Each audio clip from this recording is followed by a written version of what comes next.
തൊഴിലാളികൾക്ക് super speciality ചികിത്സ നിഷേധിക്കുന്ന ഇഎസ്ഐ കോർപ്പറേഷന്റെ പുതിയ ഉത്തരവ് പിൻവലിക്കണമെന്ന ആവശ്യം ശക്തമാകുന്നു. 2 വർഷത്തിനുള്ളിൽ കുറഞ്ഞത് 156 തൊഴിൽ ദിനങ്ങൾ ജോലി ചെയ്താൽ മാത്രമേ ഉത്തരവ് പ്രകാരം സൂപ്പർ സ്പെഷ്യാലിറ്റി ചികിത്സയ്ക്ക് അർഹതയുള്ളൂ. ഈ മാസം 11 മുതലാണ് കേരളത്തിൽ ഇഎസ്ഐ കോർപ്പറേഷന്റെ പുതിയ ഉത്തരവ് നടപ്പാക്കി തുടങ്ങിയത്. ഈ ഉത്തരവ് പ്രകാരം തൊഴിലാളിക്കോ കുടുംബാംഗങ്ങൾക്കോ സൂപ്പർ സ്പെഷ്യാലിറ്റി വിദഗ്ധ ചികിത്സ ലഭിക്കണമെങ്കിൽ 2 വർഷം മുൻപ് രജിസ്റ്റർ ചെയ്ത് കുറഞ്ഞത് 156 ദിവസത്തെ ജോലി ചെയ്തിരിക്കണം. തുടർച്ചയായ 4 തവണ തൊഴിലാളികളുടെ ഇഎസ്ഐ വിഹിതം മുടക്കമില്ലാതെ അടയ്ക്കുകയും വേണം.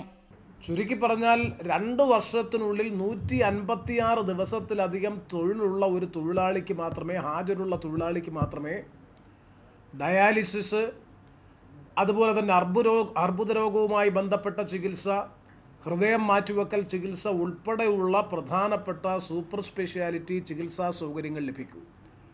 തികച്ചും യുക്തിരഹിതവും അശാസ്ത്രീയവുമായിട്ടുള്ള ഒരു ഉത്തരവാണ്. കഴിഞ്ഞ 3 മാസമായി തുറന്നു പ്രവർത്തിക്കുന്നതിനേക്കാൾ കൂടുതൽ മാസം കശുവണ്ടി ഫാക്ടറികൾ അടഞ്ഞുകിടക്കുകയായിരുന്നു. ഈ കാലയളവിൽ ഇഎസ്ഐ അടവ് മുടക്കുകയും ചെയ്ത കശുവണ്ടി ഫാക്ടറികളിലെ തൊഴിലാളികളെ ഇത് പ്രതികൂലമായി ബാധിക്കും.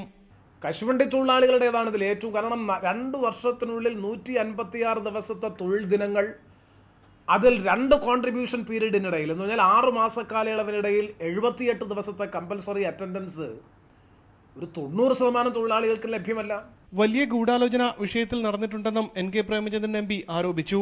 ESI പരിധിയിൽ നിന്ന് തൊഴിലാളികളെ ഒഴിവാക്കുന്നതിന് വേണ്ടിയിട്ടുള്ള ബോധപൂർവമായ നീക്കം ഇതിൻ്റെ പിന്നിലുണ്ടോ എന്ന് ന്യായമായും സംശയിക്കുന്നു.